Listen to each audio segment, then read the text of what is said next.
So this is pretty interesting, this zoetrope word. I've never seen that before, so can you explain it?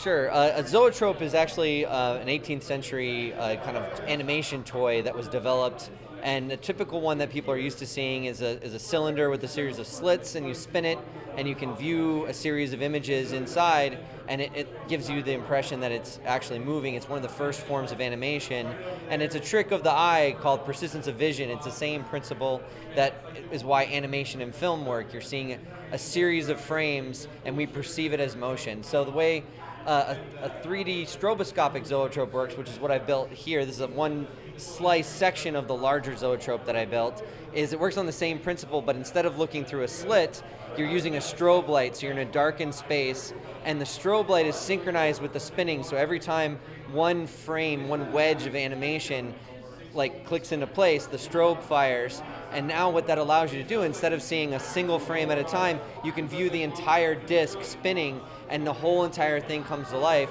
and you get this kind of cascade of animation. And there's a couple different ways to do it. You can either do rings of animation, or like I've done, which is sort of a spiral, so it tells a longer story, and what I've created is a steampunk-inspired factory for building Makey the robot, which is he's the mascot of Maker Faire. And so this is the marvelous mechanical making machine. And when you see the full thing, it's about 4 feet in diameter, and you can see it's just a cascade of robots being built by the factory. That is so amazing. So how long does the story go, the full length one? So there are 16 individual frames of animation, 16 wedges of the pie, if you will, and the cascade as it spirals around, there's about somewhere around 58 or 60 individual moments of animation as you follow it all the way around. So even though what should only be a fraction of a second, because 24 frames per second is a typical kind of way that we view film, but with this, it's 16 frames, but they're individually about 58 individual frames of animation. So you can tell a longer story in the way it kind of loops around. That's why I kind of comically called it the 19th century GIF, because it just repeats again and again and again, and the loop kind of cycles on itself. And that's why I have the start is an iris opens up and the head of the robot pops out.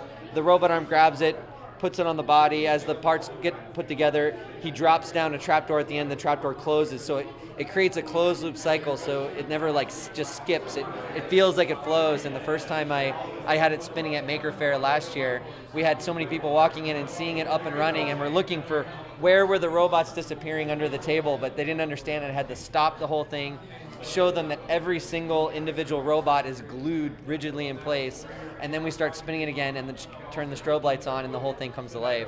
And it's really trippy to watch in person. It sounds like magic. I want to see it. It definitely is a form of magic, and that's one of the reasons I really like it, because it's kind of like watching live action stop motion animation. So it's a magic trick in person. So wonderful. So tell us a little bit more about this Maker Faire. So Maker Faire is a really great event. It kind of combines all the different aspects of making. You've got 3D printers and laser cutting, but you've also got people that are knitting, people that are welding and blacksmithing, people that are building robots, people that are painting and doing all different forms of crafts and making, all that come together to share what it is that they make and how they make it. And you've got people that are there just demonstrating, you've got people that they're selling their creations and their artwork, and a lot of people that are there to learn, lots of hands-on activities, lots of fun events like drone racing and Power Wheels racing, where adults have taken children's Power Wheels cars, souped them up, and raced them in a Mario Kart style kind of silly race, and all kinds of fun events, things that shoot fire, things that make smoke, things that are making things that are useful, things that are making things that are silly, so all kinds of fun stuff. So why do you think a creative, interactive event like that is so important to Orlando?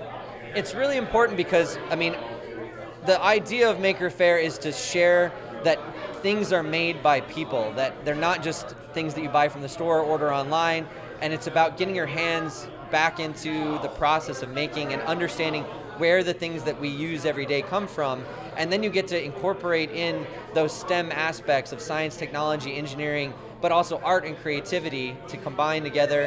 And then you've also got so many creative people right here in the Central Florida area. You've got artists and performers and professional makers of all kinds, And so it's a chance for everybody to come together, demonstrate what it is they make, how they make a living, or whether they just do it as a hobby, and get people excited about making their own things and learning how to do their own, their own version of making something.